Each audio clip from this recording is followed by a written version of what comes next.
Bismillahirrahmanirrahim. Assalamualaikum warahmatullahi wabarakatuh. Alhamdulillahirabbil alamin. Asyhadu an la ilaha illallah wa asyhadu anna Muhammadar Rasulullah. Allahumma shalli ala Muhammad wa ala ali Muhammad.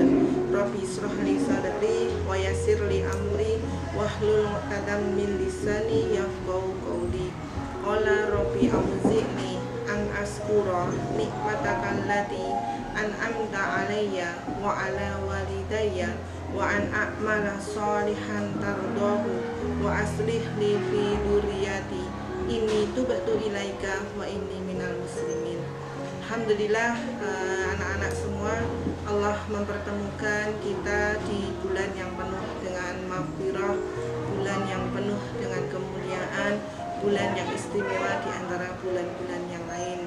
Karena tidak setiap hamba dikehendaki untuk bersua dengan bulan ini, maka patut bagi kita untuk mensyukurinya. Salawat dan salam tercurah untuk Nabiullah Muhammad SAW. Semoga kita menjadi umat beliau sampai di akhir hayat kita, dan kelak insya Allah di mahsyar kita mendapati syafaat langsung dari beliau.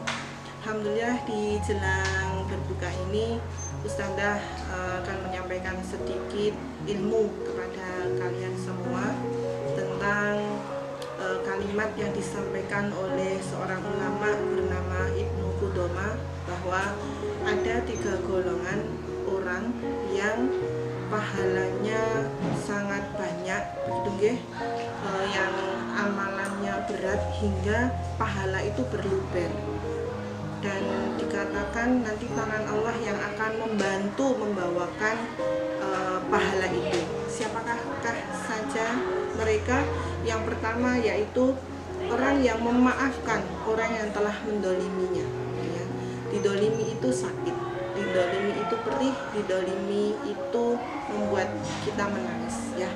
Butuh proses untuk mengurai hal tersebut, tetapi Allah Maha Baik. Di dalam kasus terdolimi seperti itu, Allah memberikan pahala berlebih. Maka yang kita pikirkan adalah balasannya, ya. Didolimi di awal sakit, tetapi kalau kita bisa tersenyum karena kita sudah paham ilmunya, itu menjadi sesuatu yang luar biasa. Alhamdulillah. Ada yang mendolimi, bukankah ada 3 orang yang doanya dikabulkan oleh Allah? Yang pertama orang yang didolimi, yang kedua doanya orang tua, yang ketiga doanya orang yang berbuka puasa, ya kan? Jadi kalau terdolimi, alhamdulillah, mungkin di awal sakit, ya, disakit-sakit, tetapi karena ilmu kita insya Allah kita pahami ini dari Allah, ya sudah dinikmati, diprosesi, begitu ya.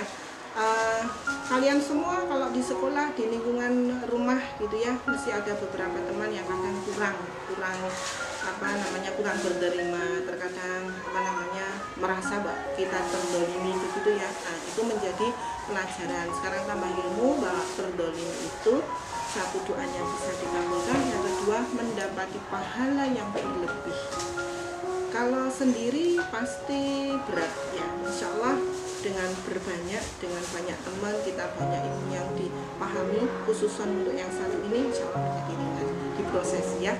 Yang kedua yaitu doanya yang kedua adalah orang yang bersabar, ya. Sabar itu mudah untuk ditulis, mudah untuk diucapkan, tetapi butuh proses, ya. Butuh proses untuk untuk menjalani proses sabar tersebut. Sabar dalam segala hal, ya. Sabar dalam pandemi, sabar dalam belajar, sabar di dalam berbirrul walidain, gitu ya. Birrul walidain ini yang sangat luar biasa bagi kalian semua. Ustazah juga, ya, di rumah dengan kedua orang tua, gitu ya.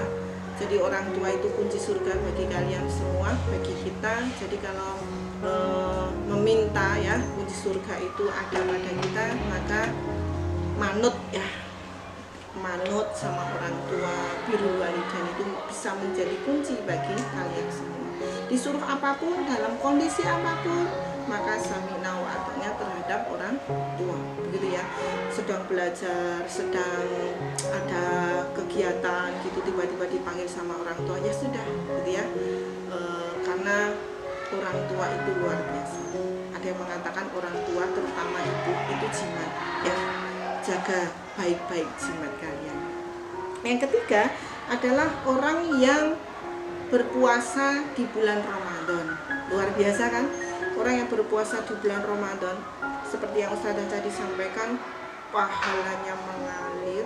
Ini bulan istimewa, bulan penuh ampunan, ditambah di dalamnya banyak ilmu. Apa tadi? Pahala yang berlebih yang sampai kita tidak bisa membawanya, dan tangan Allah yang akan membantu menerimanya di mahsyar kelak.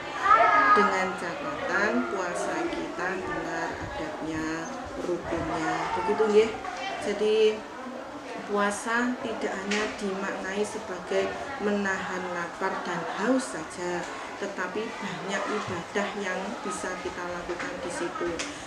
Masih ingat di sebuah hadis bahwa barang siapa yang berpuasa ya, dengan penuh keikhlasan, dengan penuh keimanan, maka Allah akan menghapus dosa seseorang itu dari dia balik hingga di detik. Apakah kalian tidak mau? Gitu ya.